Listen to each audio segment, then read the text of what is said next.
आज एक ऐसा सच खुलेगा जो आपकी रूह कांप उठेगी। सोचिए आप कहां के रहने वाले थे और कौन सी थी वो घर की चाबी जिससे आप युगों पहले खो बैठे थे। तुम इस धूल भरी धरती के रहने वाले नहीं, तुम तो उस सतलोक के वासी थे जहां सूरज की जरूरत नहीं थी, क्योंकि वहां का हर कण खुद ही प्रकाश था। वहां न समय का पहिया था, न बुढ़ापे की लाचारी।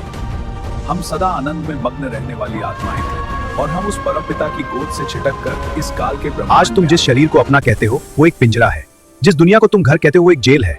हमने अपना हीरा खोकर इन कंकड़ पत्थरों से दिल लगा लिया, पर याद रखो चाबी अभी भी खोई नहीं है। तुम्हारा असली घर आज भी तुम्हारा इंतजार कर रहा है। मेरे प्यारे आत्मा, तुम्हें यह गहरा रहस्य बताता हूं। अंत तक देखो और तुम्हें सत्य का प्रकाश मिलेगा। यह पवित्र ऊर्जा तुम्हारे हृदय को शांति देगी। शांति से सुनो। अगर ये वीडियो देखनी है तो आप मेरे दूसरे इसी लिंक में जाओगे। आप इसका लिंक मिलेगा मेरे आईडी पर। वो पूरी वीडियो मैंने बना रखी है जो कि सब लोग के बारे में है कि सब लोग से हम लोगों को कैसे निकाला गया और हम इस काल में कैसे फंसे गए और हमें कौन ला। फिर मैंने बनाए अपने एक जैसे 3 रूप गाया था और इसमें गलती किसकी थी? फिर नाम रखा अलगपुर, आगामी पुरुष और सतपुरुष। ये तीनों अपने अपने लोक में हम चले गए। हम लोगों को वहां से गलती से हम 16 पुत्र में से एक था अचैंत नाम का। फिर उसने अक्सर ब्रह्म फंस गए, जिसमें कि हम पर ब्रह्म की उत्पत्ति करी अपनी सबद शक्ति से। और उस चीज के बारे में ये वीडियो बनाई गई है, तो इस वीडियो को जरूर अंत तक देखें ताकि आपको पूरी नॉलेज मिल पाए। और इस वीडियो के अंदर आपके लिए कोई बहकाए वाली चीज नहीं है, क्योंकि ये सद ग्रंथों में सारा कुछ लिखा हुआ है। और वहां जाके संत होता है जो कि जो संत रामपाल जी करती है और हम कैसे आए यहाँ पे और कैसे फंसे और कैसे। तो ये एक लास्ट युग आता है जो कि सृष्टि की उत्पत्ति हो, सभी दिव्य आत्माएं प्रकट हो, ये अनंत महासागर भर जाए, मेरी शब्द शक्ति से सृष्टि पूर्ण हो। मेरे बच्चों, सत्य के मार्ग पर चलो। इसमें देखो पूरा खुलासा है। अगर आपको पूरी तेरी शक्ति यही जरूर मुझे कमेंट करके बताना ताकि मैं वीडियो बना सकूं। AI से वीडियो बनाइए जिसमें आपको मैंने पूरा रिजल्ट निकाल के दिखाया है। चलिए दोस्तों, सब्सक्राइब।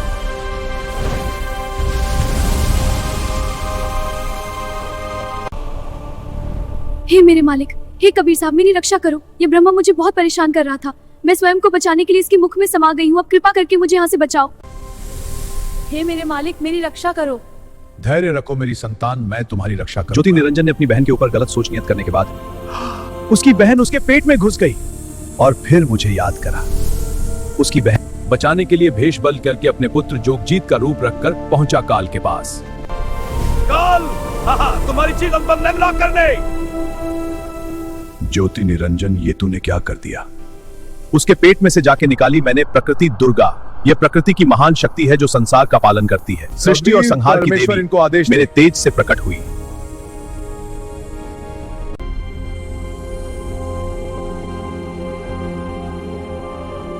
सुन ज्योति निरंजन, परमपिता का आदेश। तुमने यहाँ पर बहुत घिनौना काम किया है। अपिता ने दिया है तुम्हें आदेश, ध्यान से सुनना। सुनो, यह कबीर परमात्मा का आदेश है। आज से तेरा नाम काल रखा जाता है और इस लड़के का नाम दुर्गा प्रगति रहेगा। तुम दोनों को यह भी आदेश दिया जाता है, यह काल कहलाएगा, 1 लाख मनुष्य खाएगा और 1.25 लाख मनुष्य उत्पन्न करेगा। यह कबीर परमात्मा द्वारा दिया गया श्राप है। जा ज्योति निरंजन, यहां से चला जा। अपने ये 21 ब्रह्मांड लेकर तुरंत यहां से निकल जा। सुनो, ससा काल को मिली लात मारकर निकाला उसे गया, लेकिन जेल में सर हम रहे हैं। मुजरिम वो था पर कैदी हम बन गए। कभी सोचा है क्यों उसने हमें ऐसा क्या लालच दिया कि हमने अपने सगे बाप कबीर साहब की उंगली छोड़ दी और इस कसाई के पीछे चल दिए।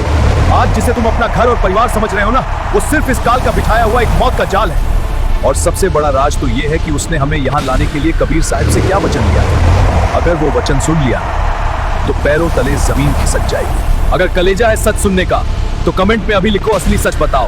अगर 100 कमेंट आए तो भाग 2 में वो राज खोलूंगा जो आज तक दुनिया से छिपाया गया है।